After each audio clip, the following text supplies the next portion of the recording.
Hello বন্ধুরা, যারা চ্যানেলে নতুন ভিডিও দেখছেন চ্যানেলটা সাবস্ক্রাইব করে দেবেন, ভিডিওটা শেষ পর্যন্ত দেখবেন। আজ নতুন একটা ভিডিও নিয়ে চলে আসলাম আপনাদের সামনে।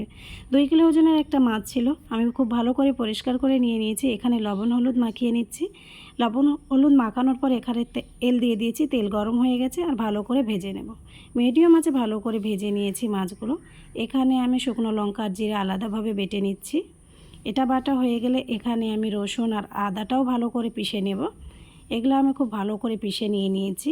কড়াইয়ের মধ্যে দিয়ে দিলাম তেল, দিয়ে দিচ্ছি জিরা, তেজপাতা, গরম মশলা দিয়ে দিলাম খাড়া।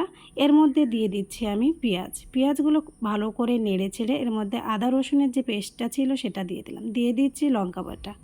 ভালো করে নাড়িয়ে ছাড়িয়ে এর মধ্যে দিয়ে দিব আমি টমেটোটা দেওয়ার পর দিয়ে দিচ্ছি লবণ, দিয়ে দিচ্ছি হলুদ আর একটু ভালো করে নেড়ে চেড়ে জল দিয়ে দেব।